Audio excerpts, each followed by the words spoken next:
In Moose Jaw Public Schools, teachers are recognizing the need to involve students in assessment. Traditionally, assessment has been the sole responsibility of the teachers. Teachers now realize that students are the true owners of learning and need to have a say in that process. Many classrooms are experiencing a shift away from conventional methods of assessment of learning to processes which target assessment for learning. Students are presented with opportunities to be directly involved with their own assessment that is designed to help students learn more. From developing rubrics to student-led conferences to planning their next learning targets, students are being challenged to become more involved with their learning. About how far your writing has come from the beginning of the year till now, thinking about the things that we have covered, like Elaine Taylor and Lisa Johnson-Neufeld teach grades 3 and 4 at École Ross School. In an attempt to place more ownership on students, both teachers have encouraged students to identify areas of strength and weakness. The intent is not only to have students recognize their current level of achievement, but to use this data to determine their learning goals for the future. These children have decided what their areas of strength are and their areas of improvement and some goals that they'd like to work on from now to the end of the year. This is Kyle and this is Ty. Let's start out with our areas of strength. And Ty, can you share with us some areas that you think you're strong at in school? Speaking, math, gym, add things in class conversations, and speaking French. Very good, I agree, Ty. And I have a good eye for detail, and I like to add things in class discussions as well. This year in term 2, I would like to have neater handwriting, learn to spell in English. I would like to remember to revise and edit more. As well as Ty, good job. What are your goals for this term? Keep on reading, challenge myself to memorize division, practice typing when I'm at Peacock waiting for my mom's basketball practice to end. Great. I'd like to concentrate on division more, and I'd like to recheck my spelling, and I like to revise and edit more. Okay, more section. How would you like your parents to help you achieve your goals? Practice division at a red light or driving somewhere. Encourage me to write more letters to people in handwriting and revise and edit my agenda. for concern. As I mentioned, I think that there's room for improvement in our cause for concerns, and I think Jennifer Hodgson is a grade 8 teacher at William Grayson School. She's been involving students in the development of rubrics for the purposes of greater learning.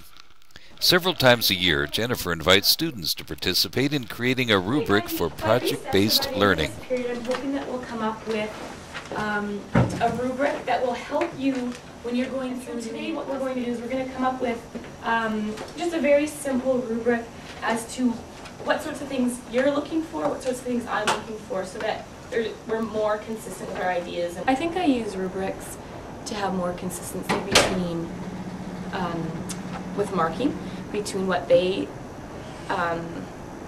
think that they need and what I think they need. It brings consistency to that. Yes, I think it is important because it helps you understand what you want in a level. Then you get to have a part in what you want to be evaluated on.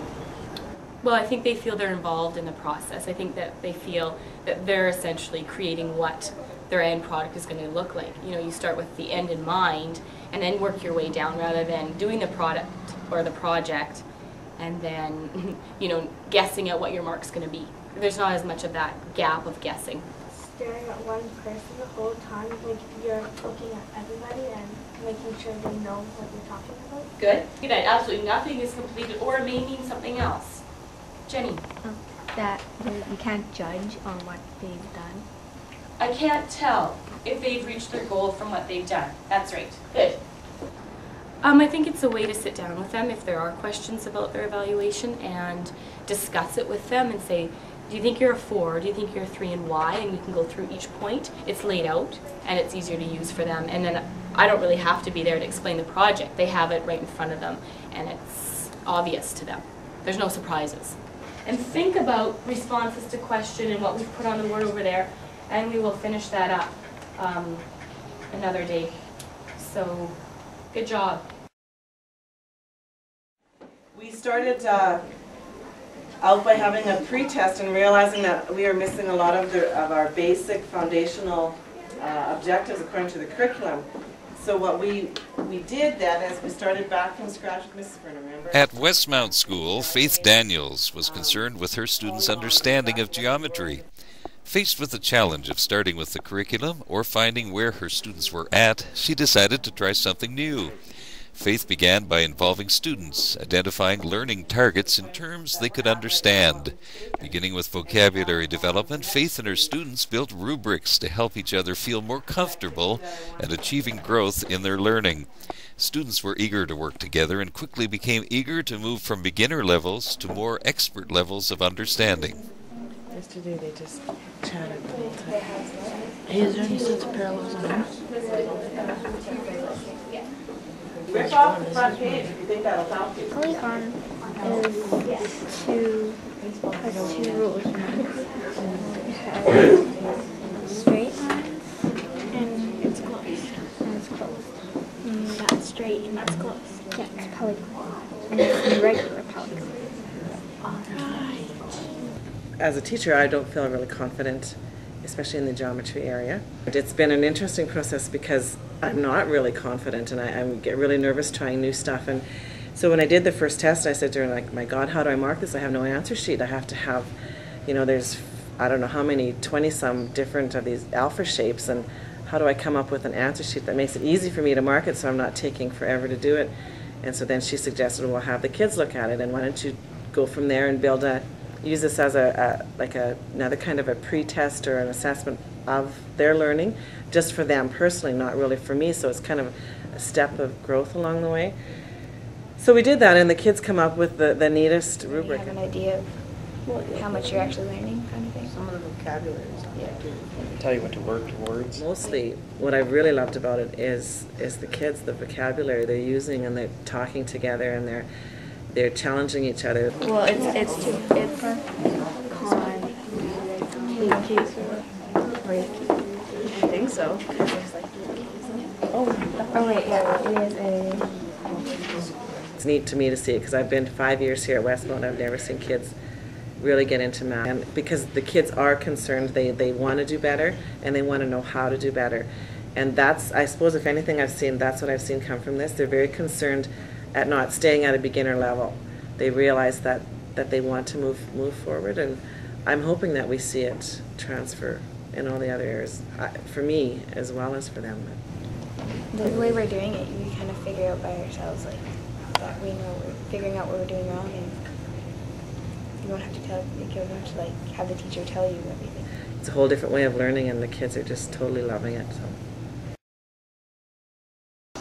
So, we're going to make up the exam today because you guys can figure out with your notes exactly what things are going to be on the test.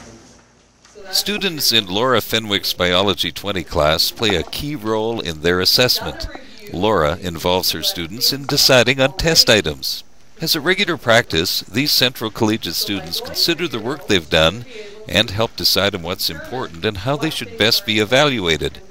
Students feel confident in learning the material and are able to articulate learning targets. Having a voice in the decision-making provides them with motivation and a clearer path for success. So there's your exam. It makes it easier to study for the exam because, like she said, you know exactly what you're studying for. Do you want any multiple choice? Well, it's up to you guys. How many want true or false? 2. How many want multiple choice? So then I would pick, how many multiple choice do you want? 3. 3. Okay, how many cell structures are there, Tora? 15. Well, she narrows down the information that we need to study so that we can spend time on specific parts rather than just studying our whole unit and wasting our time on parts that we don't even need to know. I think it gives them an opportunity to analyze or see what information is important. So it's starting to give them a strategy to that, oh, that really isn't all that important. Even though we took it, it's not as important as this, this, and this. Also, I find it helps for the kids to get success. That they actually, I know that, I can, and then they have more confidence. I don't know, because you're like kind of smart.